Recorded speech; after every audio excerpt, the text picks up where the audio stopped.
Hello everyone, welcome back to Talking History. Thank you so much for joining me today. I hope you all keeping well. My name's Liz. I'm not a historian, I'm just someone who loves history and I like to share it all with you. So apologies for not doing a video last week. My cat Ruby had an operation on her knee. She ruptured her ligament in her knee, so that needed doing, and more for my own peace of mind, she needed just that bit of extra care. She's in a crate, she had a cone, but every time she moved, bless her, she was growling, she was really meowing, she was in so much pain and discomfort for a few days, and I just couldn't leave it. I couldn't do it. So but anyway, she had a checkup last week. The vet's really happy with her. Her leg's getting nice and strong again. She's got another checkup this week with hopefully having the stitches removed, which she will be happy because she won't have to wear the cone. But she is on the mend. She's doing really well. And my little Ruby Doobs she'll almost be back to her normal self. So, back doing to the videos, because I have missed the videos. I've missed all of you. And this week's video is all about Eleanor of England, Queen of Castile, second eldest daughter to King Henry II. And if she is someone you would like to know more about, then please do stay right where you are.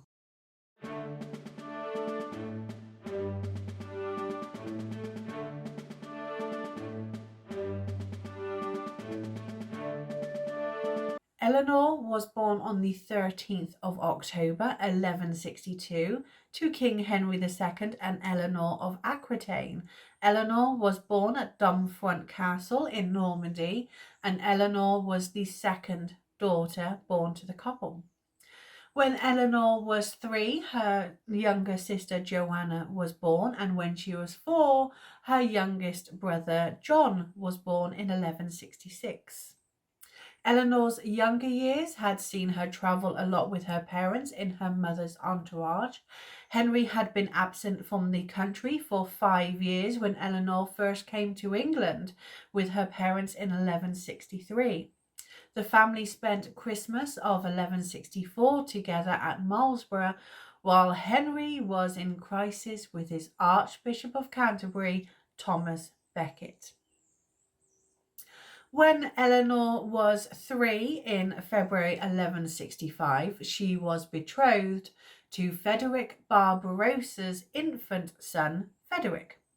Eleanor's sister, Matilda, was betrothed to the Duke of Saxony, Henry the Lion, and Matilda she left for her new life in Germany in 1168. However, Eleanor's proposed marriage remained in the distant future.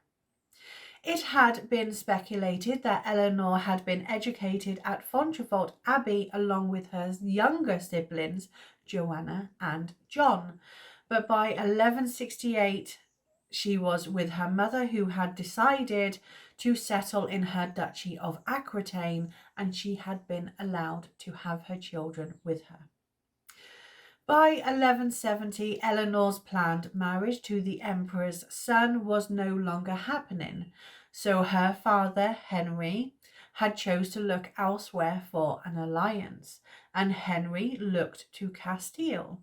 He had his 7-year-old daughter betrothed to the Alfonso VIII, King of Castile. In September 1170, Eleanor made her way to Castile only 1 month before her 8th birthday.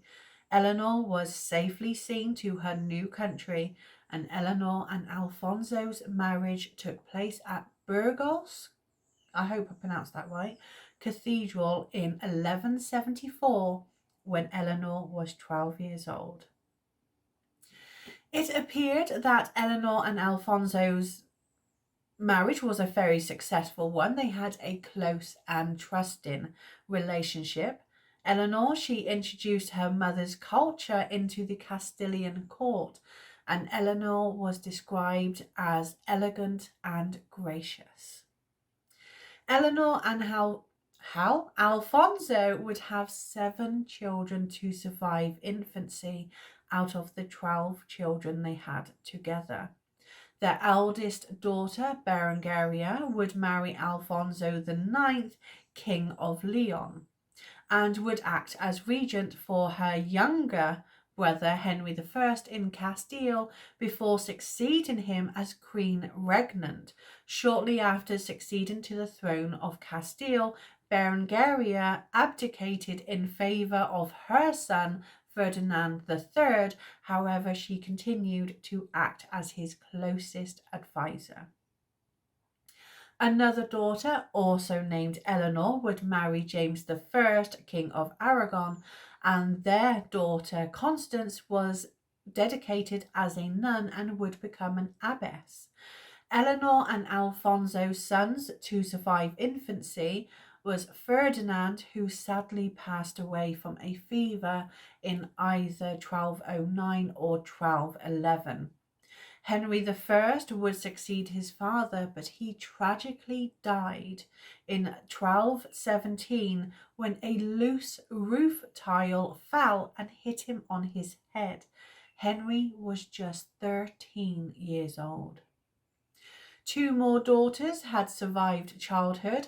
Their second eldest daughter, Eurica, I hope I pronounced that right, was 14 and was initially suggested to marry Louis VIII of France, King Philip II's son. Eleanor of Aquitaine had arranged Eurica's marriage, and Eurica's dowry was to be from the territories that Richard I had won from France at the end of the 12th century. Eleanor of Aquitaine, she was 77 years old when she travelled to Castile in the winter to personally collect her granddaughter, who would be marrying Louis. Eleanor, she was well received at Alfonso's court, and Eleanor would stay for 2 months with her daughter and grandchildren, and she spent every minute she could with them all. Eleanor, she got to know her grandchildren, and it was in that time, it seems, that Eleanor of Aquitaine had decided that the 12-year-old Blanca would in fact make a more suitable bride for Louis. The exact reasons are unknown, but it's a possibility it was the girl's temperament, or it was simply over their names. It had been suggested that Eurica was not a name that was easily translated into French, whereas Blanca was Blanche, much more easily recognisable. It was then decided that it would be Blanche who would travel back with her grandmother to France to marry the Dauphin Louis. The same Louis that would be invited to become King of England by the rebel barons in 1216. Blanche and Louis were married in Normandy. In 1206, Eurica would marry the future King of Portugal, King Alfonso II. Eleanor of England, she enhanced the culture of the Castilian court. She acted as a diplomatic conduit between her husband and her brothers Richard and John, aiding each other and keeping the peace most of the time. But following Eleanor of Aquitaine's death in 1204, Alfonso resorted to a show of military force in order to successfully claim his wife's dowry right over Gascony from John. Eleanor and Alfonso's happy marriage came to an end in 1214 when Alfonso died in Burgos, not quite sure on that one, on the 6th of October. Alfonso was buried in the Abbey of Las Helgas. I apologise for that pronunciation, where their daughter Constance was abbess. Eleanor was left as regent to their 10-year-old son Henry. However, Eleanor, she was utterly heartbroken over the loss of her husband.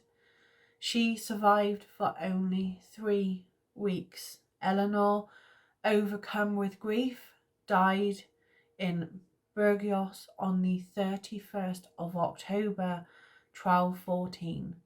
she was laid to rest beside her beloved husband. Their daughter Berengaria would take up the regency for Henry. Eleanor's grandchildren, 2 would become saints, Saint Louis IX of France and Berengaria's son Ferdinand III, King of Castile.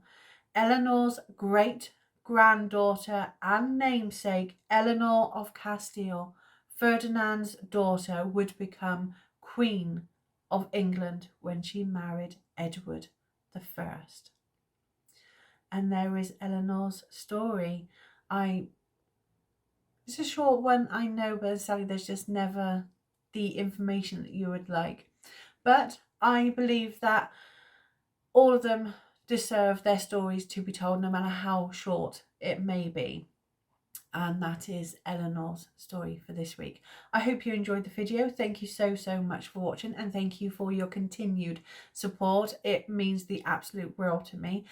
And if you are new, then please do hit that subscribe button right there, and also hit the notification bell so you always know when I upload a video, which I try to do every single week. And if you do have any recommendations, any videos, and for any future videos you would like me to do, then please do leave them in the comments below, and I will see what I can do in the future. But in the meantime, thank you so much for watching. Look after yourselves, and I'll see you all soon. Take care.